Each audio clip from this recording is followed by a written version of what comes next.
በስመ አብ ወወልድ ወመንፈስ ቅዱስ አሐዱ አምላክ አንድ አምላክ በሚሆን በአብ በወልድ በመንፈስ ቅዱስ ስም በግንቦት 12 ቀን የሚነበብ የክቡር የኃያል የመላእክት አለቃ የቅዱስ ሚካኤል ድርሳን ይህ ነው። በእግዚአብሔር አብ ቸርነት ልመናው አማላጅነቱ ከእኛ ጋር ይኑር ለዘላለሙ አሜን። ወንድሞቻችን ለቤተ ክርስቲያን የተሰጠውን ጸጋ እንነግራችኋለን። እግዚአብሔር ጥንቱን ሰውን ከመሬት ፈጥሮታልና፣ ስለዚህ ከመላእክት ጥቂት ያነሰ ሆነ። ሰው ሟቲ ነውና፣ በመላእክት ግን ሞትና ሕማም የለም። ሰው ደካማ ነው፣ መላእክት ግን ኃያላን ጽኑዓን ናቸው። አንድ ጽኑ ኃያል መልአክ እንደ ወፍጮ ያለውን ደንጊያ አንስቶ ወደ ባህር ወርውሮ ታላቂቱ ሀገር ባቢሎን እንዴት ወድቃለች አለ ብሎ መጽሐፍ እንደተናገረ። ሰው መሬታዊ ትሑት ነው፣ መላእክት ግን ልዑላን ሰማያውያን ረቂቃን ናቸው። የመላእክት ፈጣሪ አገልጋዮቹን ነፋሳት የሚላኩትንም ነደ እሳት አድርጓቸዋልና። ሰው ጎስቋላ ነው፣ መላእክት ግን ብርሃናውያን ናቸው። ግሩም መልአክ ከሰማይ ወደ ምድር ወረደ። ከፊቱ ብርሃንና ግርማ የተነሳ ምድር ብርሃን ሆነች ብሎ አቡቀለምሲስ እንደተናገረ። ነገር ግን ሰውን በመልኩ በምሳሌው ስለፈጠረው በማትመረመር ጸጋውም ከፍ ከፍ ስላደረገው በፍጥረቱ ሁሉ ላይ ስለሾመው መላእክትና የመላእክት አለቆች ቸርነት እንዲራዱት እንዲያገለግሉት ሆኑ። ይልቁንም ከመላእክት ሁሉ መካከል የተመረጠ ኃያል ክቡር ቅዱስ ነው። እሱ ለሰው ልጆች የሚራራ መልአክ ይባላል። የነቢያት ተቀዳሚ ሄኖክ እንዲህ አለ። የመጀመሪያውን ቃል የመላእክትን ጌታ ያለማቋረጥ ሲያመሰግነው ሰማሁ። እሱ አዛኝ ይቅር ባይ ከቁጣ የራቀ ነው። ይህ ስም በሚገባ ተሰጥቶታል። እሱ ምዕመናንን ይጎበኛቸዋልና በመከራቸውም ሁሉ ይረዳቸዋልና። ይልቁንም ለመረጣቸው ቅዱሳን ከቅዱሳን ቅዱስ በልመናው ያላሰበው ማን ነው? በረድኤቱስ ያልጎበኘው ማን ነው? ሄኖክንም መላእክት ወደ ብሔረ ሕያዋን ትእዛዝ ባሳረጉት ጊዜ ያን ጊዜ የመላእክት አለቃ ቅዱስ ሚካኤል ከሱ ጋር ነበር። የቃየል ልጆችም ስራቸውን በምድር ላይ ባበላሹ ጊዜ እግዚአብሔርም ምድርን በፍል ውሃ ባጠፋት ጊዜ ያን ጊዜ የመላእክት አለቃ ቅዱስ ሚካኤል የበደሉትን ለመቅጣት ጻድቃንን ለመርዳት ስልጣን ተሰጥቶት ነበር። አምላካቸውን የበደሉትን ሕጉን የዘነጉትን እስከ ፍርድ ቀን ፍዳቸውን በሚቀበሉበት ጉድጓድ ያሰራቸው እሱ ነው። አራቱን አለቆቻቸውንም በኤፍራጥስ ወንዝ ያሰራቸው እሱ ነው። አዛዚኤልንም እጁን እግሩን አስሮ በጨለማ ወህኒ ቤት ያጋዘው እሱ ነው። በእግዚአብሔር ፊትም በዝሙታቸው ምድርን ያሳደፏትን ያጠፋቸው እሱ ነው። መርከብ ተንሳፋ በአራራት ላይ እስክታርፍ ድረስ ኖኅንና ልጆቹን በመርከብ ውስጥ የጠበቀ እሱ ነው። ሴምንም የአዳምን ሥጋ ወደሚያሳርፍበት ቦታ የመራው እሱ ነው። እሷም የክርስቶስ መስቀል የተተከለባት ቀራንዮ ናት። መልከጼዴቅም የወልደ እግዚአብሔር ምሳሌ ሆኖ ሲያገለግል በነበረበት ወራት እሱ አብሮት ነበር። አብርሃምም ከእግዚአብሔር ታዞ ዮርዳኖስንም ተሻግሮ መልከጼዴቅም በተገናኘው ጊዜ የእግዚአብሔር ካህን መልከጼዴቅም አብርሃምን በባረከው ጊዜ ኅብስትና ወይንም በሰጠው ጊዜ አብርሃምም በረከቱን ተቀብሎ ካለው ገንዘብ አስራት አውጥቶ ለመልከጼዴቅ በሰጠው ጊዜ ያን ጊዜ የመላእክት አለቃ ቅዱስ ሚካኤል ከእሱ ጋር ነበር። በየጊዜው በየሰዓቱ የመላእክት አለቃ የቅዱስ ልመናው ይገኛል። ታላቁ ነቢይ አገልጋይ ሙሴም ሕዝቡን በመራ ጊዜ የመላእክት አለቃ ባሕሩን ከፈለ። ፈርዖንንም ከሰራዊቱና ከሰረገላዎቹ ጋር አሰጠመው። ኢሎፍላውያንም ሶምሶንን በወጉት ጊዜ የኪዳኑ መልአክ ሊረዳው ተላከ። ረዳውም፣ በጠላቶቹም ላይ ጽናትን፣ ድል መንሳትን ሰጠው። በተጠማ ጊዜም ከአህያ መንጋጋ ውሃ አመነጨለት። ኢሎፍላዊ ጎልያድም የእስራኤልን ሰራዊት በተገዳደረ ጊዜ የኪዳኑ መልአክ ተልኮ ጎልያድን ገድሎ ከእስራኤል ልጆች ውርደትን እስኪያርቅ ድረስ ዳዊትን ረዳው። ሰናክሬምም ወደ ኢየሩሳሌም ወጥቶ በእስራኤል አምላክ ላይ በታበየ ጊዜ የሰራዊቱ አለቃ ተልኮ ከሰናክሬም ሰፈር 18,000 ከ5,000 ሰራዊት አጥፍቶ ሕዝቅያስን ከሕዝቡ ጋር አዳነ።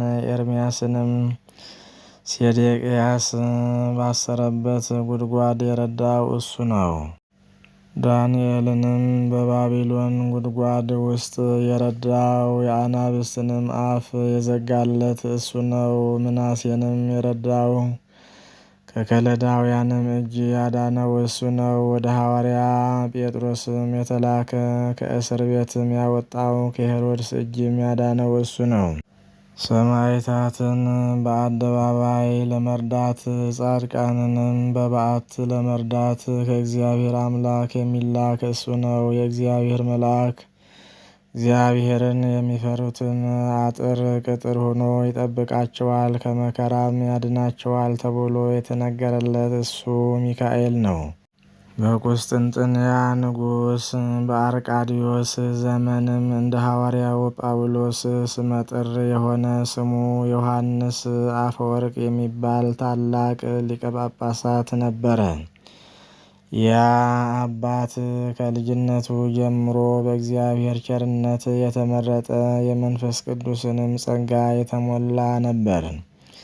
የመላእክት አለቃ ቅዱስ ሚካኤልም ከእግዚአብሔር ታዞ ይጎበኘውና ከሰይጣንም ጠላትነት ይጠብቀው ነበር። ከዕለታትም በአንድ ቀን ዮሐንስ በዲቁና ማዕረግ ቤተ ክርስቲያንን ሲያገለግል በነበረበት ጊዜ እሱም ስለ በጎ አገልግሎቱ በእግዚአብሔር ፈቃድ ለከፍተኛ ሹመት ስለተመረጠ መልእክተኛ ቅዱስ በብሩህ መልክ በሕልም ታየው። ዮሐንስንም ያደረብህ አዲሱ ዳንኤል ሆይ ሰላም ላንተ ይሁን። ነገ የቁስጥንጥንያው ሊቀ ጳጳሳት መጥቶ ቅስና ይሾመሃል፣ ትእዛዝ ነውና እምቢ አትበለው አለው። በማግስቱም ሊቀ ጳጳሳት ቀሳውስትን ዲያቆናትን አስከትሎ መጣ። ዮሐንስን ቅስና ሾመው። መልአክ እንደተናገረለት የቁስጥንጥንያ ሊቀ ጳጳሳትን ባረፈ ጊዜ ይህ አባት በሱ ፈንታ ተሾመ። በሐዋርያትም መንበር በተቀመጠ ጊዜ ዮሐንስ የትሩፋት ስራን ጨመረ። ሕዝቡንም ዘወትር ይመክራቸው፣ መንገድ ያስተምራቸው ነበር። በትምህርቱም ቤተ ክርስቲያን ደስ አላት። ዜናውም በዓለም ዳርቻ ሁሉ ተሰማ። ነገር ግን ሰይጣን በስራው ቀንቶ የቤተ ክርስቲያን ስራ እንዲቋረጥ ጽኑ መከራ እስከ ማምጣት ደርሶ አወከው። ምክንያቱም ይህ ነው። በዚያ ወራት የንጉሱ የአርቃዲዮስ ሚስት ነበረች። በኃይልም በቅሚያም የወርቅ ብር ገንዘብ ልትሰበስብ ትሻ ነበር። ብዙ የባዕድ ገንዘብም በሷ ዘንድ ነበረ። ሊቀ ጳጳሳት ዮሐንስ ከኔ ጋር ሊኖር አይሆንለትም፣ ላስነሳውም አልችልም፣ ብዙ ጊዜ ያሳዝነኛልና ምናልባት እናንተ ጳጳሳት በሲኖዶሳችሁ ተሰብስባችሁ ከመንበሩ ልታወርዱት ምክንያት ታገኙ እንደሆነ እንዲሁ አድርጉልኝ አለቻቸው። አገልጋይ ድርሳኑ ከሰማይ በታች በምድር ላይ የሞላውን ዮሐንስ አፈወርቅን ምን እናደርገዋለን አሏት። እሷ ግን በሱ ላይ የምታደርጉትን እርስ በርሳችሁ ተመካከሩ አለቻቸው። እንዲሰደድ ካላደረጋችሁት ሃይማኖታችሁ ቀድሞ እንዴት እንደነበረ ታውቃላችሁ። ስደት ፍረዱበት ብላችሁ እምቢ ካላችሁኝ እኔ አብያተ ክርስቲያናትን እዘጋለሁ፣ አብያተ ጣዖታትን እከፍታለሁ፣ ሕዝቡም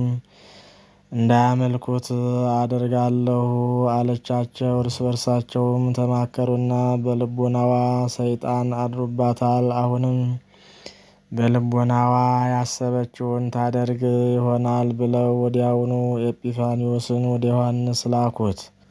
ኤጲፋንዮስም እሷ ያለቻቸውን ጳጳሳትም ያሉትን ሁሉ ነገረው። ዮሐንስም ኤጲፋንዮስን እንዲህ አለው፣ አታይምን?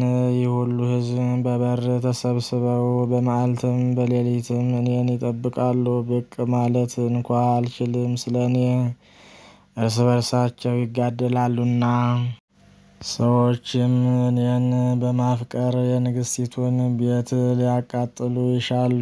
የዓይናችን ብርሃን ስለሆነ ስለ አባታችን ስለ ሊቀ ጳጳሳት ዮሐንስ ከልጆቻችን ከሚስቶቻችን ጋር እንሙት እንጂ ከመካከላችንም አናወጣውም ብለው አሁንም ነገ በከበረችው የክርስቲያን ሰንበት ለሕዝቡ የእግዚአብሔርን ቃል እንነግራቸዋለን። ልቦናቸውም እስኪመለስ ከእነሱ ጋር ደስ ብሎን እንታያለን። በፊታቸውም ከንግሥት ጋር እርቅ እናደርጋለን። በልባቸውም አባታችን ከንግሥት ጋር ታርቋል ብለው በደስታ በሰላም ወደ ቤታቸው ይመለሳሉ። ንግሥት አውዶክስያም ፈረስ ታዘጋጅና በሌሊት ልቧ ወደ ወደደው ትላከኝ አለው። እንግዲህ የቤተ ክርስቲያን ልጆች ምእመናን ሆይ ንዑድ ክቡር የሆነውን የዮሐንስ አፈወርቅን ሥራ እዩ። የድሃይቱን ልመና አልናቀም፣ የንግሥቲቱን ፊትም አላፈረም። በሃይማኖት ጨክኖ ለሷ ያልሆነውን እንዳትቀማ እንዳትነጥቅ ንግሥቲቱን ገሰጻት እንጂ ዳግመኛም ሕጉንና ትእዛዙን እንዳትደፋፈርና እንዳትተላለፍ መከራት፣ አስተማራት። እግዚአብሔር ድሆችን የተዋረዱትን አይንቅምና ወደ እሱ በሚጮኹበት ጊዜም ፈጥኖ ይሰማቸዋል፣ ይፈርድላቸዋል። እንግዲህ ብፁዕ ዮሐንስ ንግሥቲቱን የገሰጻት ስለዚህ ነው። ጸሎቱና በረከቱ በሁላችን ላይ አድሮ ይኑር፣ አሜን።